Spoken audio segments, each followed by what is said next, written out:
Hey guys, let me introduce you to the Big Six. These are six pastors that came out and just exposed the hell out of Dag Heward-Mills ministry. Imagine these guys came straight out of university. They were so young and they went on the mission fields to go and build this man's empire. So imagine these guys have been under Dag Heward-Mills ministry for years. It was like 40 years accumulated between all of them, yeah? So they've seen the corruption and they say they want out.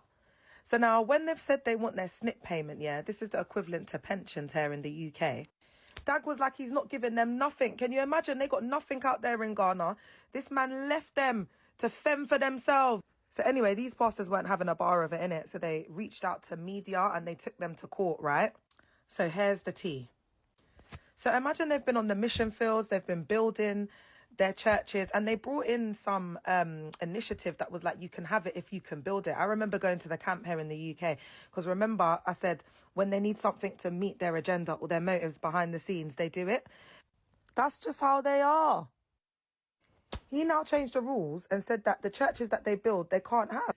Dag changed up the whole policy and tried to say they had to be lay people, so work and do the work on the missionary. So they were like, no, we're not having it. And he took them to court. So imagine Dag was paying one pastor a salary of 60 Ghana cedis, yeah, which is the equivalent of £3.61 in the UK. And out of that £3.61, he was told by Dag that he still had to send him 29% of the church's income, 10% to Healing Jesus Crusade. I'm going to get into that. But just quickly, it's the ministry where he gets the most money from people, and he goes out there and claims that he's healing the sick. Anyway, back to their financial contributions. This pastor was saying in the article that he had to give a family contribution of 10%. And when the money starts coming in, they have to send the money here, there and everywhere. One other pastor said his highest salary after working for Dags as a was 450 Ghana cedis, which is the equivalent to £27 and 11 pence. And one of the pastors was paid $1,000 after more than 15 years of ministry work, compared to Richard I.E., who was given a £300,000 ex gratia payment, according to Companies House. I was very disappointed to hear this, Richard. All of the money and offerings we've been given for the missionaries. Where's the money going? Where is the money going, guys?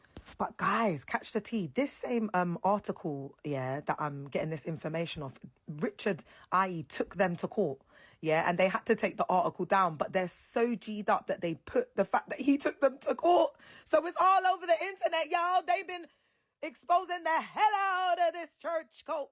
But anyway, back to the Big Six. Big yourself up inside. If y'all watch this, you're our hero. Lol, get the pun. No, but guys, in all seriousness, they were saying that they made them become beggars out there. And I've got another video of missionaries begging for £10 to get their kids' school bags, to put shoes on their feet. Is so bad. The missionaries are always texting you when you're in the cult from wherever they are, begging for money to just make ends meet. Everybody knows it. So now let's talk about this Galatians 6:6 that I covered the other day, yeah? Basically, it's where you're taught to honour Dag and you have to give him money every year for his birthday, yeah? But catch the tea. Before you used to give it to your branch pastor, yeah? But then Dag changed it up and said that we needed to give it directly to him because we needed to be taught how to honour our prophet. So the guy's it's just narcissistic. Do you know what I mean? That's all it is. It just shows how greedy Dag is. And these guys were expected to pay this money to Dag on their little £3 salary. Okay, so let's get into the psychological abuse. Guys, there's a lot I can't say on TikTok. It's very sensitive. Go and check the article out. All the details are there. But it was wild. One thing that was interesting, and one of the pastors was saying he saw Dag like a father, so he didn't question anything because they didn't put things in the policy of the SSNIT to protect them. The only reason they found out was because this pastor's wife was working in the office and she saw that they hadn't paid like 6 months or 6 years or something like that of the SSNIT. But you have to check the article. So at that point, their eyes started to open and then they wanted to leave. And this is what created the whole drama. Imagine these guys gave their whole lives. Look at how young they were there. And then Dag's there saying that he would pray for this guy to divorce his wife. It just got wild. The abuse that's detailed in this article, guys. You have to check it out. So anyway, they're in a messy court dispute with them currently. And I'm going to get into the messiness of the court. So stay tuned.